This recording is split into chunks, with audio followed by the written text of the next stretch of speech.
full half hour of entertainment with all the Amos and Andy characters, plus Bud Gluskin and his orchestra, and those famous Delta Rhythm Boys.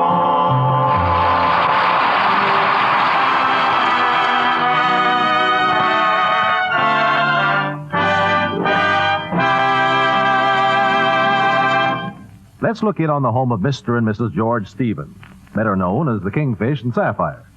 The time is noon. All morning, Sapphire has been cleaning up the house, and as the clock reaches the noon hour, she is about to go in and perform her most difficult and unpleasant job of the day. George is here. Time to get up. I'll tickle him behind the ear with my finger. Oh, flies. Get away, flies. Georgie, dear, open your eyes. I'll run my fingers through his hair. Don't cut it too short. Just use the clippers on the side. George, get up! Well, I'll give him the ice water treatment. Where's that pitcher? How do you like this, George Stevens?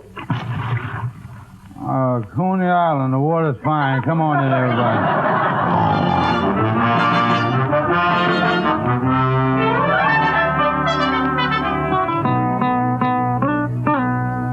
Oh, I tell you, Andy, my wife threw me out of the house this morning, and I was sick all night long. Was you very sick? Oh, must have been, because I perspired so much. When I woke up, my nightgown, the whole bed soaking wet. Must have been a cold sweat, too. There was some ice cubes in bed. Well, I'll tell you something, Kingfish. I can't understand women. I wish somebody would explain them to me. Sapphire told me again today my association with you is the cause of everything. Well, Sadie Simpson. Yeah, what you doing here, Sadie? Just on my way home. Been shopping in department stores all day. Is my dog's barking. Tell me this, Sadie. Is it true that business has fallen off in the stores right now? I don't know. Something's happened. Because them salespeople is getting politer by the minute. Yeah, I noticed the same thing. I asked one of them a question, and you know what? She answered it. Let me sit down here and rest my feet. My puppies is really barking and yelping with it. Yeah. Them feet of yours ain't holding up no junior miss, you know. What you talking about? I want you to know that I stepped on a scale in front of a store today, and the scale read 136. Now, wait a minute. 130. Who said I had both feet on there? Tell me this. What do you really weigh, Sadie? Well, I did get on the scale with both feet, and I dropped a penny in, and a little card come out. Yeah, what did it say? I looked at it, and it said on the card, "Ay, ay, ay."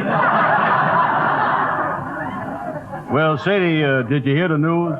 The Kingfish and Sapphire is at it again. Kingfish, I just finished talking to your wife, and that's why I stopped by here. When I left her, she was getting ready to write her mama about the way you was acting. Write her mama? That's a fine thing. If my papa could see how Sapphire treats me, he'd turn over in his grave.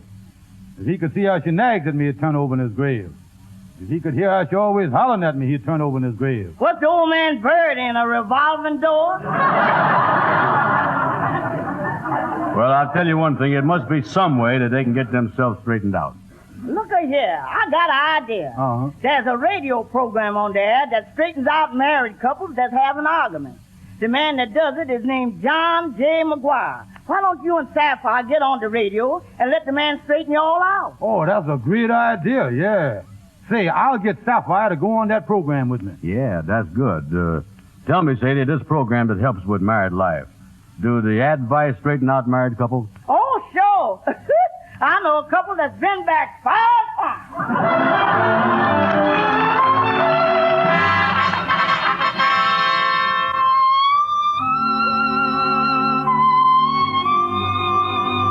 And now, ladies and gentlemen, the Court of Marital Troubles continues. We present our next case, Mr. and Mrs. George Stevens. Oh, that's us, Johnny. Come on, Sapphire. Well, Mrs. Stevens? It's all her fault, Johnny. She always nagging. Just a minute.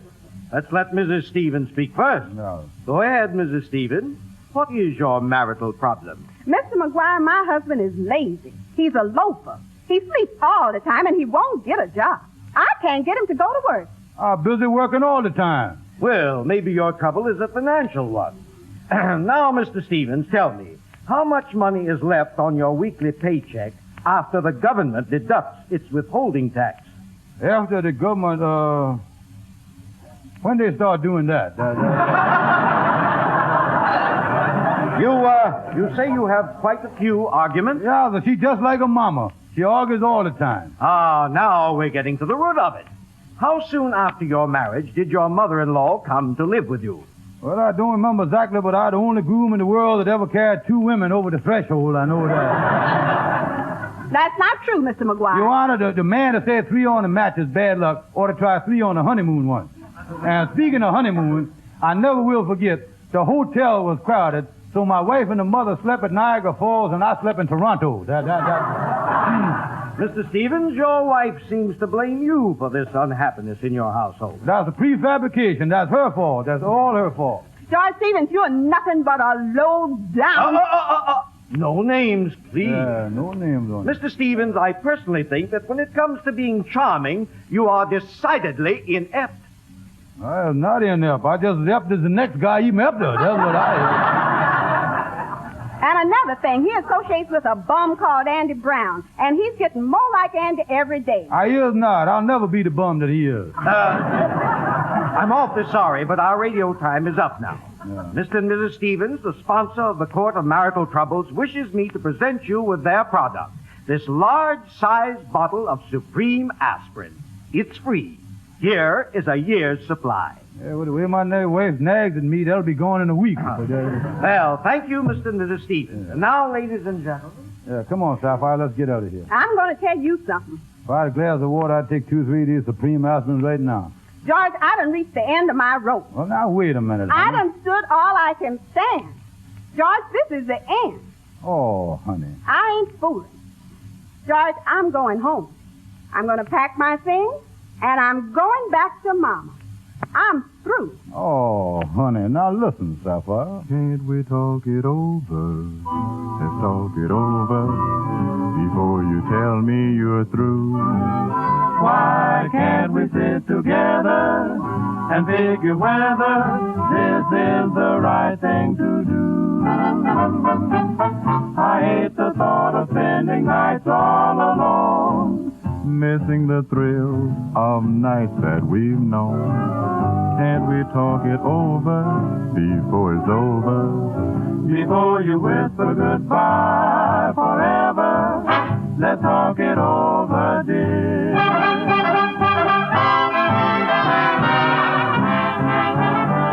Now listen, George. We were so in love the day love started. Who would think that we would soon be parted? I just can't believe it's true, Sapphire, dear. I make this appeal to you. Can't we talk it over? Let's talk it over before you tell me you're through. Can't we sit together and figure out whether this is the right thing to do? I hate the thought of spending nights all alone, missing the thrill of nights that we've known. Can we talk it over, baby, before it's over? Before you whisper goodbye forever, let's talk it over, dear.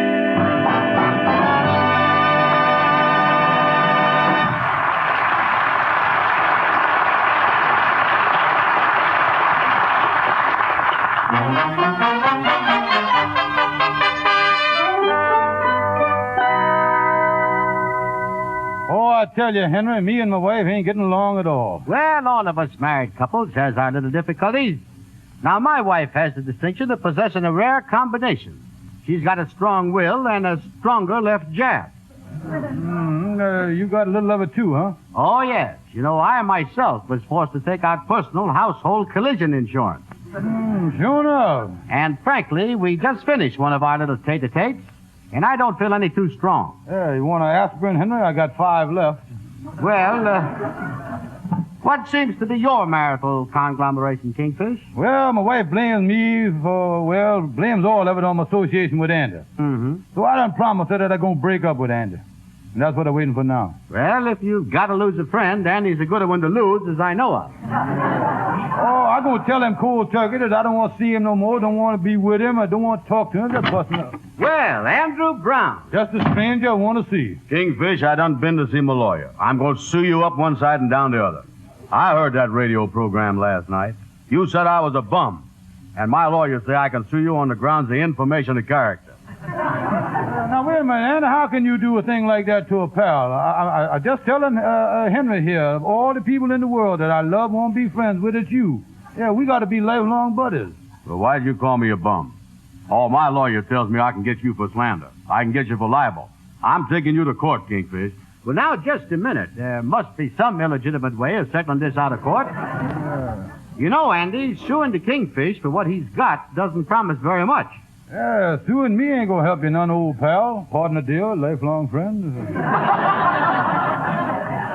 I want to clear the good name of Andrew H. Brown. Clear your good name. You better get yourself a bottle of ink remover, go down to the police station and pour it on the records if you want to clear yourself. Calling me a bum. That's fringing on my character. That's personal. Oh, calling you a bum. You can't sue me for that. That information's in public domain. Don't tell me what. Oh, no, wait a minute. Now, calling me a bum stand on a corner is one thing. But it's something else when you say it on the radio and I get to be a nationwide bum. Oh, no. Well, now, listen. That program that you was on, Kingfish, is only local. The information is only broadcast here in the community where we live. Yeah, that's right, Andy. Oh, well, that's all right then. The only people that hear that is my friends around here, huh? Oh, yeah. Ain't nothing nationwide about you. You was a local bum. Yeah. Yeah, well, now, that put a different angle on the thing. Yeah. Well, I'm glad to know your difficulties are straightened out. I'll see you later. Goodbye, boys. So long, so long. Andy, ain't no use tell you about it, but my wife's liable to leave me. Well, ain't it something that you can do, buddy? Yeah, I wish I could get some help somewhere.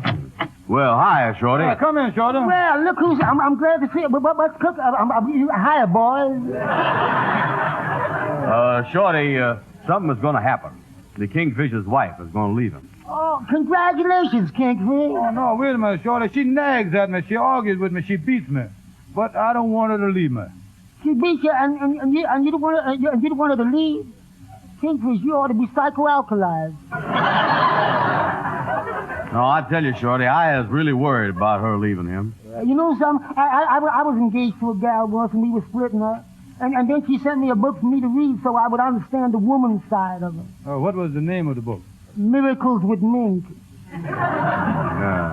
Did you give her some fur? Oh, yeah.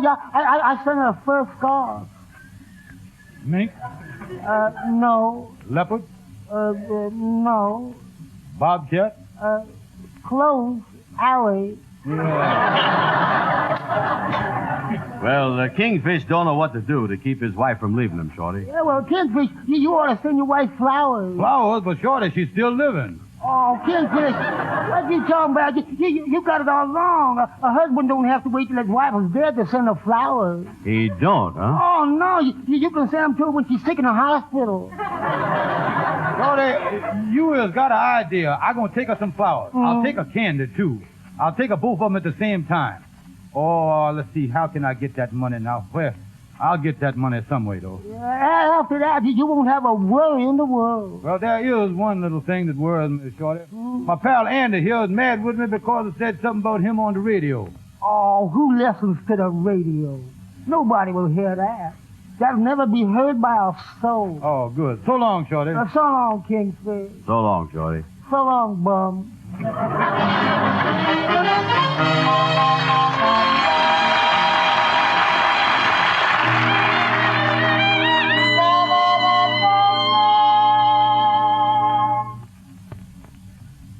Well, here's the flowers and candy. It cost me $2.75. Leave, I'll hide them behind the sofa and then get her to come in the parlor, and then I'll surprise her with them. Yeah, I'll put them right back here. Oh, Sapphire, dear. Oh, hello, George. I didn't know you was home. Honey, I got a surprise for you. George, what happened to that $2.06 I had hid in the sugar bowl? Oh, well, George, you got a guilty look on your face, and I know you took it. That money was to buy food for tonight's supper. If you spent it for anything else... No, honey, no. That's just what I spent it for. Food for the night's supper. Oh. Well, what is we going to have for supper, George? Chocolate chrysanthemum souffle.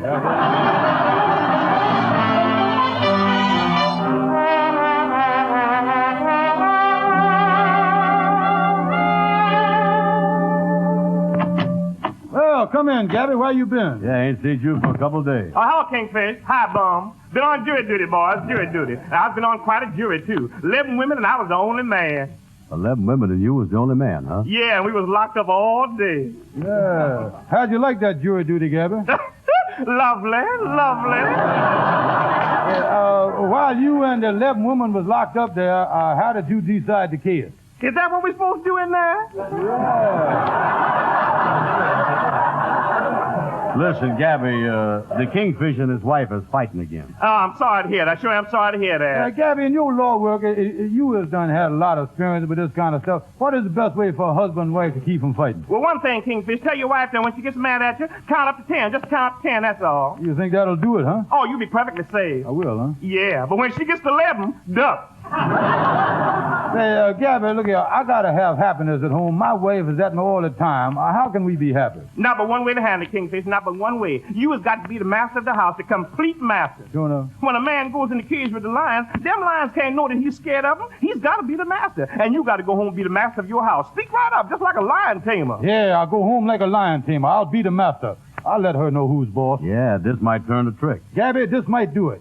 And if your suggestion works out, she might love me and never let me out of her sight again. What would you think of that? Love? No, ain't nothing lovely about that. No.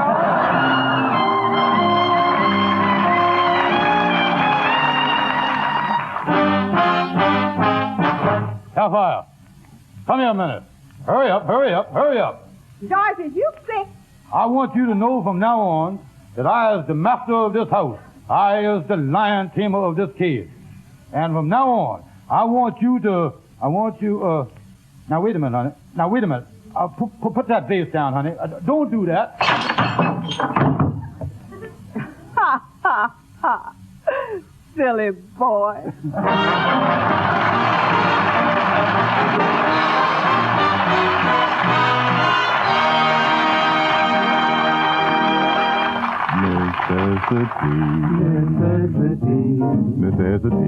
Necessity, that most unnecessary thing, necessity. What throws a monkey wrenching? A fellow's good intention. That nasty old invention. Necessity. My feet wanna dance in the sun. My head wants to rest in the shade. The Lord says go out and have fun. But the landlord says your rent ain't paid. Necessity. It's plain to see what a lovely old world this silly old world could be. But man, it's all in a mess, account of necessity.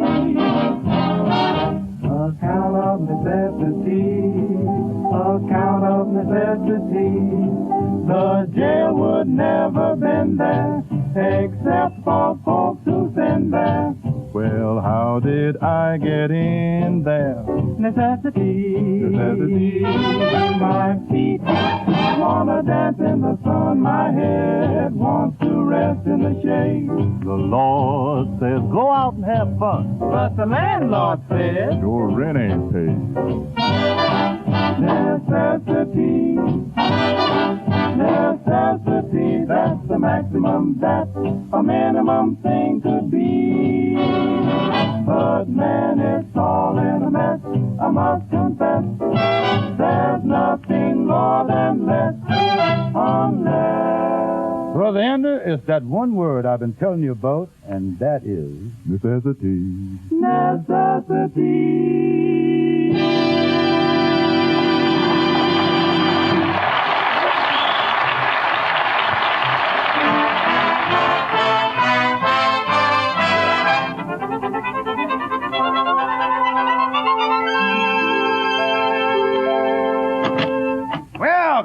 Kingfish. Yeah, hi, Kingfish. How did that lion tamer stuff come out with you? Well, let me sit down here, boys. My head is still throbbing from being the master. Mm-hmm. Yeah, I'd like to see Clyde Beatty go in my house one.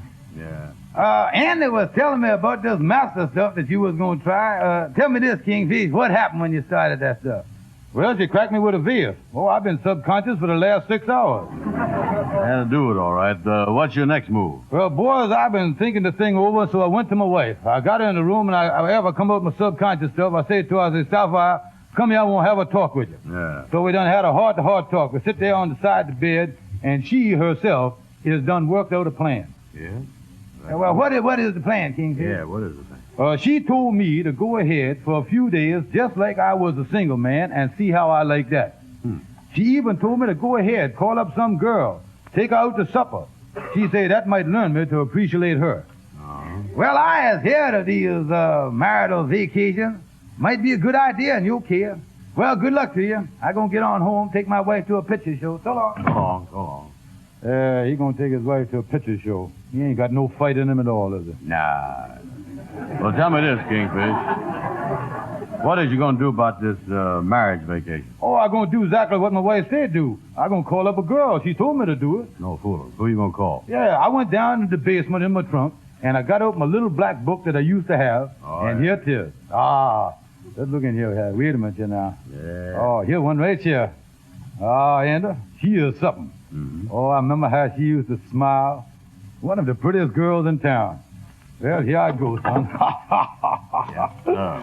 Oh, boy, this marital vacation is something, isn't it? Yeah, maybe she got a friend. I could use a vacation, too, you know. Yeah. Oh, this is the best idea Sapphire ever had. Hello? Could I, speak to Trixie? Speak to who? Trixie. Trixie. Oh, yes. Hey, Mama.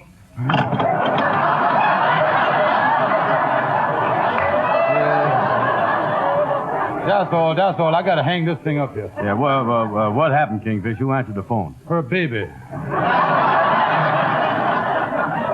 Yeah, but, Brother Andy, as long as I got a marriage vacation, I might as well enjoy it. Yeah, here's another gal in the book here. Look here, under the S's. Yeah? There's Cynthia. Yeah. I'll dial that one, too. Here I go.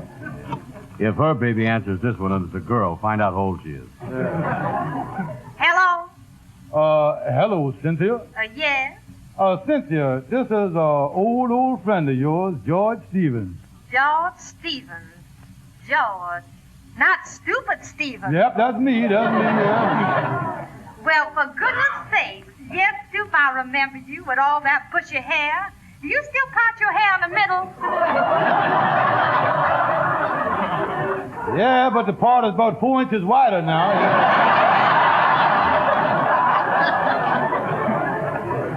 Well, I still remember the last time I saw you, Stoop. You took me home and we were standing on the porch, and the last thing you said to me was that you would phone me. That was 19 years ago. Well, Cynthia, I've been awfully busy, honey. And the reason I phoned you is because I had something to ask you. Well, what is it, Stoop? How about me and you having supper together tonight just the way we used to? The way we used to? I'm sorry, Stoop. I just can't afford it. Goodbye.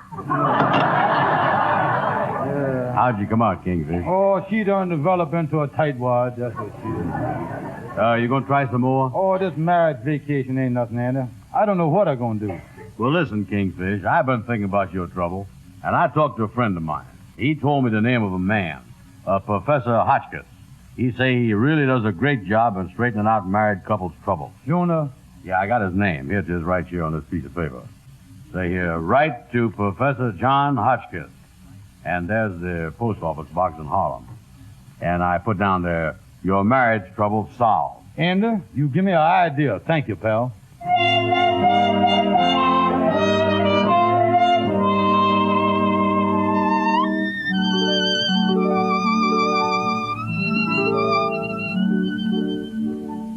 It's awful nice having you for supper tonight, Andy. Well, thank you, Sapphire. Yeah. Wonderful supper, too, honey. Oh, thank you, sweetheart. Boy, there sure is a lot of happiness in this household. Oh, yeah, it's been this way for 2-3 days, Andy. Yeah, what happened? Well, my bride here has been so sweet, I guess it kind of reflected in me. Well, I learned one thing in the last few days, and that is to be a little tolerant to the one you married to. To just take him the way he is and try to apply the golden rule. How'd you happen to find that out? Well, I'm going to make a little confession and tell you a secret. A secret? A few nights ago, George, I went through the pockets of your trousers, and I found a note saying to write to Professor Hotchkiss to get advice on marriage trouble. Mm-hmm. I wrote him, and he wrote me the advice. So that little piece of paper I found in your pocket is my secret. Well, I'm going to tell you a secret. I put that note in my pants pocket when I went to bed that night because I knew you'd find it there. I'm going to tell you both a secret. Oh, what's that, Andy? I is the one that wrote you that letter. I is Professor Hotchkiss.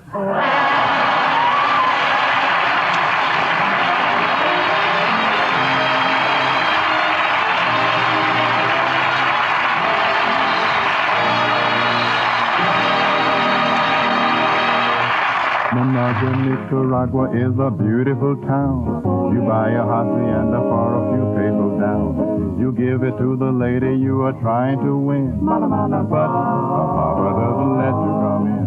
Managua, Nicaragua is a heavenly place. You ask a senorita for a legal embrace. She answers you caramba, scramba, bambarito. There's Managua, Nicaragua, that's no. I have been to many tropic ports. I might include even Brooklyn. If you're ever feeling out of sorts, I'd like to recommend a look in Managua, Nicaragua, what a wonderful spot. There's coffee and bananas and a temperature hot. So take a trip in on a ship, go sailing away across the agua to Managua, Nicaragua, ole. Managua, Nicaragua is a town you'll adore. A kiss from senorita has you pleading for more. Before you take a second one, you've got to propose. Her papa leads you out by the nose. Managua, Nicaragua is really the top. You buy a big sombrero from a neighborhood shop, and then the girls will follow you like in a parade. Because they want to walk in the shade. You can feast on enchiladas all day long, provided that the stomach is especially strong. So take a trip and on a ship go sailing away. Across the agua to Managua, Nicaragua. Across the agua to Managua, Nicaragua.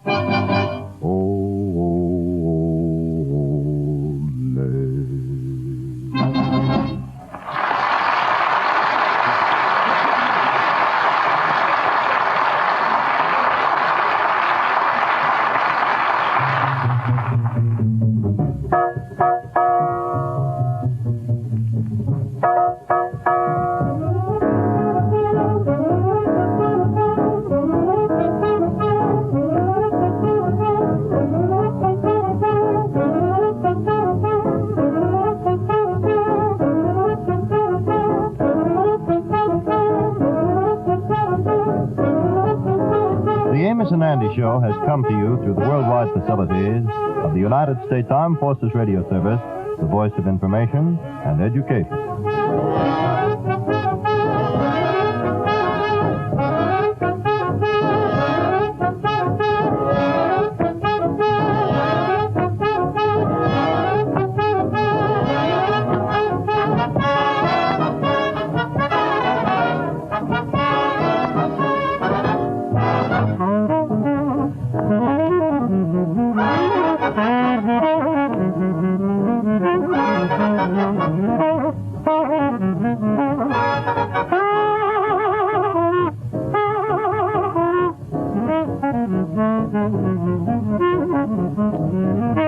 Thank you.